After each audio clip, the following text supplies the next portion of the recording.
Okay, number one, I'm going to graph these, and they are already in slope-intercept form, and they should intersect to give me my solution. So I'll graph this one in red, and we've got y equals 2x minus 2, so negative 2 is going to be my y-intercept down there, and then can be turned into a fraction where it's 2 over 1, and so 2 over 1 is my rise over run, so I'm going to rise up 2 and over 1, and because it's a positive slope, that means this line should be heading upward, so I'm going to rise 2 over 1, and rise 2 over 1, and rise 2 over 1. I'm using an iPad to graph this, and as you can tell, it's a little difficult to get it perfectly on the coordinate grid. You could do a little better with the just a sheet of paper and a pencil, I guess. And then I'm going to connect these as best as I can. You would use a straight edge, of course, and put arrows on both sides. And so now, let's see, I'm going to do this one in green. So the second equation, we've got y equals negative x plus 1, so positive 1 is my y-intercept. And this line should be heading downward with a rise of 1 and a run of 1, because there's really a hidden 1 over 1 in front of there. So I'm going to rise up and over 1 and rise up and over 1. You can kind of see the pattern that is taking place here. I'm going to go down the other way. All right, and then I'm going to connect these as best as I can. Put arrows on both sides, and you can see my solution is right there where they intersect, and that's at the coordinates of 1, 0. You have to think back to 5th and 6th grade that you always give the x value first and then the y value second. So you start at the origin, which is right here, and you move over 1 on the x-axis, and you don't move at all on the y-axis. All right, so let's look at number 2. Number 2 is y equals 2x plus 2. I'm going to do this first one in red. So we've got a positive 2 for my y-intercept and a rise of 2 over 1. So up 2 and over 1, up 2 and over 1, 2 and over 1. And then I can keep the pattern going down this way. Try and get on there as best I can. There we go, and connect those points. And let me do this second equation in green, and it's already in slope-intercept form. Y-intercept of negative 2. And still have a rise of 2 and a run of 1. And this slope should be heading downward. So we're going to rise up 2 places and over 1. So it's going to be there. And then rise up 2 and over 1 and up 2 over 1, and keep that pattern going, and it should look like this. Alright, didn't do the best job connecting those points, but you can see right there is where they both intersect, and that's at the coordinate point of negative 1 and 0. So that's my solution right there, negative 1 and 0. That's right there where they intersect. Number 3, we have, even though it looks like it has fractions and some people are afraid of fractions, fractions with your slope is actually no big deal, because remember, your slope is rise over run. So you'll see in just a second. First thing I'm going to do is the positive 2 y-intercept, so that's located right there. And then when I'm looking at my slope, I'm going to rise up 1 location and run over 2 units. So that means, and also this is a positive slope, so that means my line should be heading upward. So I'm going to rise up 1 and over 2, and that would put my point right there. See, I'm only going up 1 unit and then over 2 units. Up 1 over 2, up 1 over 2, and you can kind of see the pattern taking place. Do one more. There we go. And then I connect all those points as best as I can. And then I'm going to do my second equation, y-intercept of positive 6. So go up 2, 3, 4, 5, 6. So it should be right there, roughly, if I can get a dot to land on there perfect. And my rise over run is 3 over 2. And it also has a positive slope. So I'm going to rise up 1, 2, 3, and over 1, 2. And it actually should be right there at that kind of crisscross on the grid. And then I'm going to go down 3 and over 2, down 1, 2, 3, and over 1, 2, and then down 1, down 1, 2, 3, and over 1, 2, and then down 1, 2, 3, and over 1, 2, like that, okay? And then whenever I connect those points, it should look like that. And you can see that even though they both have positive slopes, they do intersect. And so my coordinate points for my solution is going to be negative 1, 2, 3, 4, negative 4 for my x value, and 0 for my y value. Number 4, we have y equals 3x minus 6. Let's color code this. So we're going to do my slope, my y-intercept, which is negative 6, negative 1, 2, 3, 4, 5, 6. So did I lose count? 1, 2, 3, 4, 5, 6. Looks right. And then my rise over run is 3 over 1. So I'm going to go up 1, 2, 3, and over 1, and 1, 2, 3, and over 1. Oops, didn't get that one perfect. Rise up 1, 2, 3, and over 1. 1, 2, 3, and over 1. And you kind of get the idea. 1, 2, 3 over 1. Okay, there we go. 1, 2, 3 over 1. So now I'm going to connect those points, put arrows on both sides. And let's do this second equation. It has also a y-intercept of negative 6, negative 1, 2, 3, 4, 5, 6. And this has a negative slope, so it should be heading downward, and it's a rise of 3 and run of 1. So it's almost like my first equation, but it has a negative slope. So I'm going to rise up 1, 2, 3, and over 1, and 1, 2, 3, and over 1, and 1, 2, 3, and over 1, 1, 2, 3, and over 1. And then let's go down here, 1, 2, 3, and over 1. And you notice that this line is heading downward because it's got a negative slope. All right, so here is my solution, is at the intersection, the point of intersection. And the coordinate points for that is 0 on the x-axis and negative 6 on the y-axis. Number 5. Number 5 looks like this. We're going to do positive 2 on the y-intercept, so that's right there. And it has a rise of 4 and a run of 1, but this is a negative slope, so it should be heading downward. So I'm going to rise up 1, 2, 3, 4, and over 1, 1, 2, 3, 4, and over 1, and then down 1, 2, 3, 4, and over 1, 1, 2, 3, 4, and over 1. Connect those points as best as I can. Ooh, that doesn't look pretty. There we go.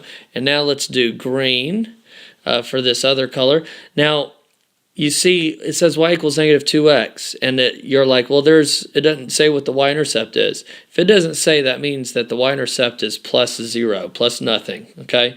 So my y-intercept is going to be right there at 0, and my rise over run is going to be 2 over 1, and this is also a negative slope, so it's going to be heading downward. So I'm going to rise up 1, 2, and over 1, 1, 2, over 1, 1, 2, and over 1.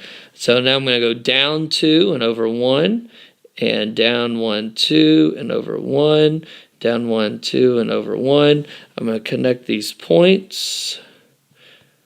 All right, and I didn't do a good job connecting the points, but you can see that they both intersect right there. If you were to use a straight edge, you'd be able to see it a lot better. And that is at the coordinate point of positive 1 for x and negative 2 for y. Number 6. All right, so the first equation is just ready to, it's already in slope-intercept form, but the second equation isn't. You see, this one right here that I've been doing in green, it's in what's called standard form. So we have to put it in slope-intercept form. So before I'm going to graph it. So I'm going to add 4x to both sides, 4x, and that way I'm trying to get y all by itself. So now I'm left with 2y equals 4x plus 2, and now I have to divide this side by 2, and then I have to divide everything on this side by 2 to get y by itself. So I'm left with y equals 4 divided by 2 is 2x, plus 2 divided by 2 is 1. So the second equation is y equals 2x plus 1. So let me go ahead and graph that one. Well, alright, so I'm going to write it over here. Y equals 2x plus 1 for my second equation. Just remember, that's my second equation, because I'm going to erase this work so that I can have some graphing room. Alright, so I'm going to graph the first one. Alright, the first one is right here. It's pretty simple. It's got a rise of 1 over 1, because there's a 1 over 1 hidden in front of there. The y-intercept is a -2, so that's right there, right about there. And then I'm going to rise up and run 1, but remember, it's a negative slope, so it has to be heading downward. So rise 1 over 1 and up 1 over 1, and it's going to be going like this. All right. Touchscreen is great, but it's not the most accurate with the finger, but you get the idea. And then let's go graph the second equation. Now remember, these two equations, they're the exact same. It's just I put it into slope-intercept form so I can graph it easier. So we have the y-intercept is a +1, so it's right there. And it is a positive slope, and it is rise up 2 and over 1. So I'm going to rise up 2 and over 1 and up 2 and over 1. And you can go down 2 and over 1 and down 2 and over 1. And it looks like this. Okay, so now I'm going to connect these. And you can see my point of intersection is right there. And that is at the coordinates of -1, -1. X is -1 and y is -1. Number 7, we've got, both are in slope-intercept form already. We've got y equals -3 over 2x plus 3, so +1, 2, 3 is my y-intercept. And I'm going to rise up 3 and run over 2, but it's a negative slope, so it has to be heading downward. So I'm going to rise up 1, 2, 3 and over 1, 2. 1, 2, 3, 1, 2, 3 and over 1, 2. Okay, didn't get that perfect. Should be about right there. And then I'm going to go down 1, 2, 3 and over 2. And down 1, 2, 3 over 2. Okay, again, didn't get that perfect. But I'll connect those points. And you can see how that line is looking. See, it's going downward. It's a negative slope. Now this one right here, got a couple things we can fill in here. First is the y-intercept is +0, and then my rise over run is 1 over 1. It's hidden in front of that x. I'm trying to squeeze it in there as best I can. And also, it's got a negative slope, so it's also going to be heading downward. So let's first start at the y-intercept, which is 0. Okay, so y-intercept is 0, and I'm going to rise up 1 and run over 1, making sure that this line heads downward. So when I do that, it's going to look like this. I'm doing a better job this time at actually putting it on the line, or at the intersection. Okay, and kind of does like that, and I'm going to connect these. Oh my goodness, let me redo that because I didn't do well. Let's see. Let's try this again. Okay.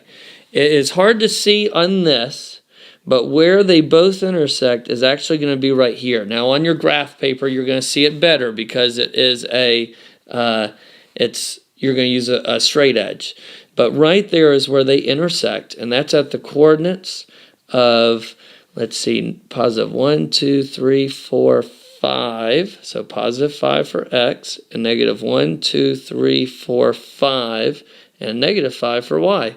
So that's my solution for number 7. Number 8.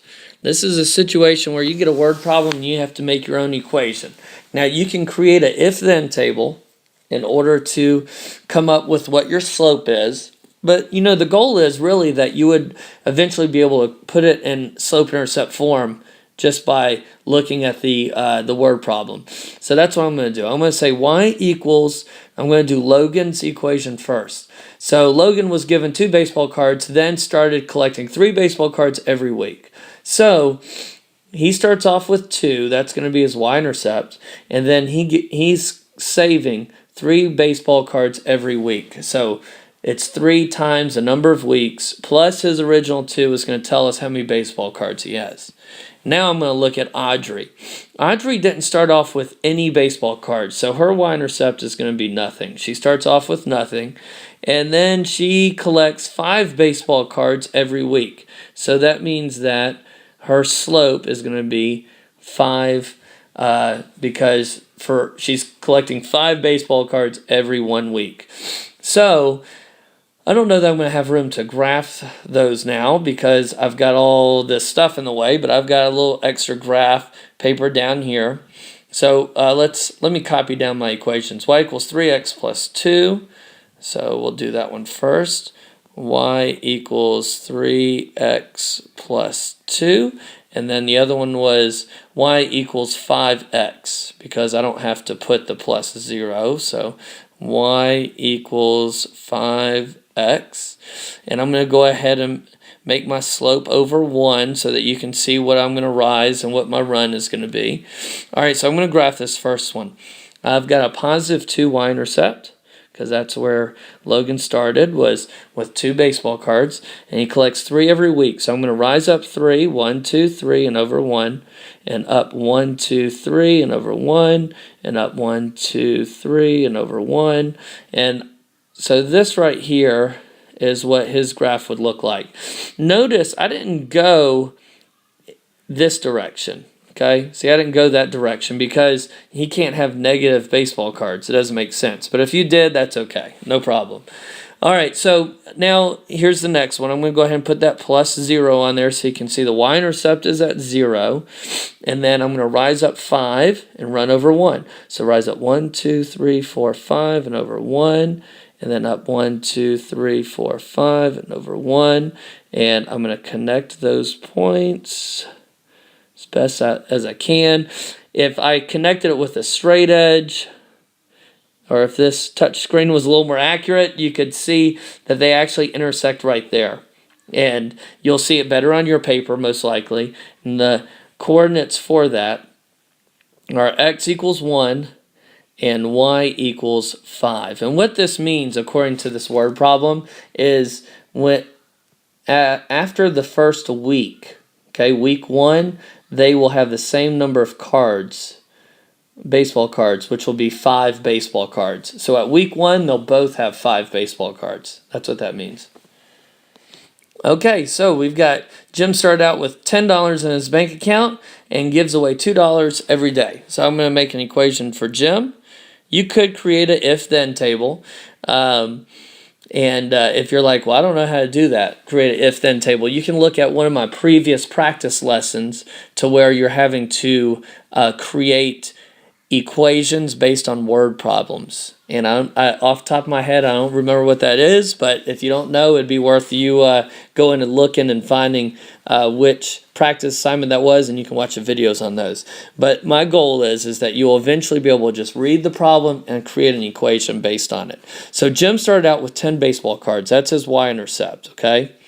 And I'm talking about baseball cards. He started off with $10 and in the bank, and he gives away $2 every day to charity. So that means he's going to have a negative slope. His slope is -2, all right, because he gives away $2, and that's a 2. It's kind of hard to tell, but he gives away $2 every week. But don't forget, he still has that $10 in his bank account. So now let's make one for Sherry.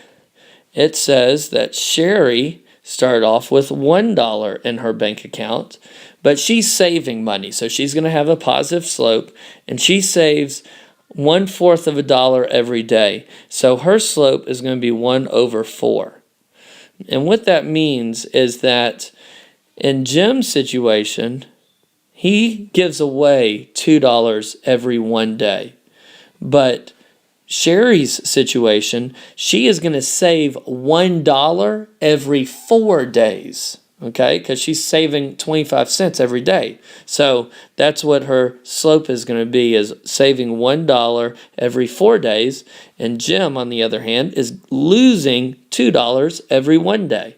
So if this is difficult for you, no problem. You need to review how to create an if-then table, and it will help you. It'll pretty much have your answer staring you at the face. All right, or in the face. So now let me go ahead and graph these. All right, so I'm going to graph Jim's first. He has a y-intercept of positive 10. 1, 2, 3, 4, 5, 6, 7, 8, 9. I got to slide up a little bit. Let's see. Oh, it looks like I can't slide up. So let's do this. Let's slide down. All right. So positive 1, 2, 3, 4, 5, 6, 7, 8, 9, 10 would be right there. Okay. 1, 2, 3, 4, 5, 6, 7, 8, 9, 10. Yep, that's right. And then his slope is negative 2/1. So his slope is heading downward 2/1. So I'm going to fall down 2, 1, 2, and over 1, and down 1, 2, and over 1, down 1, 2, and over 1, down 1, 2, and over 1, down 1, 2, and over 1. Okay, so this is what his money situation looks like. Not too good. And I guess if it was like a bank account that would allow him to go into the negative, his line would continue to go down. So that's why I put a little arrow there. All right. And then, so now let's graph Sherry's. She's got a y-intercept of positive 1. So that's right there. Okay. And then her rise over run is 1/4, and it's a positive slope. So I'm going to rise up 1, and I'm going to go over 1, 2, 3, 4 right there. And then I'm going to rise up 1 and over 1, 2, 3, 4. And then rise up 1 and then 1, 2, 3, 4. And I'll connect that, and you can see how her money is doing. And so right here at the point of intersection, the coordinate points are 1, 2, 3, 4, and then a rise of 1, 2. So 4 for x and 2 for y is our solution here. And what this means is that after 4 days, they will have the same amount of money, which will be $2. Okay? They will have the same amount of money. All right, last one. Number 10. Create your own system of equations that both pass through the point 4, 5. So what I'm going to do is I'm going to put a point out there, 4, 5. All right, so we're going to go over 1, 2, 3, 4, and up 1, 2, 3, 4, 5. Now you get to make up your own equation, but the key is that we want it to go through that point. So, I mean, it could be anything. You could say, I'm going to rise up 1 and run over 1, 2, 3, 4. All right, so you could put a point here and then a point here because that's a rise of 1 and a run of 4. And I'll rise up 1 and go over 1, 2, 3, 4 like this, and then down 1 and over 1, 2, 3, 4. I think I put too many dots out there. There we go. And I connect this. All right, that goes through that point. And what that equation is y equals 1/4x, rise of 1, run of 4. It's a positive slope. And my y-intercept is 1, 2, 3, 4. My y-intercept is a positive 4. And then I can say, all right, well, I have to go through this point. So I'm going to have a rise of 1, 2, 3, 4, 5, and a run of 1, 2, 3, 4. Okay, I can say rise of 5, run of 4. So I'm going to rise up 1, 2, 3, 4, 5, and 1, 2, 3, 4, way up there, and then down 1, 2, 3, 4, 5, and over 1, 2, 3, 4. And I can connect those like this. See, it goes through that point right there. And in this case, my equation for that will be rise of, what did I say, 5 and a run of 4 and x, and then my y-intercept is nothing. It's just 0, so I don't even have to put that on there. So here are two equations where the line passes through 4 over 5.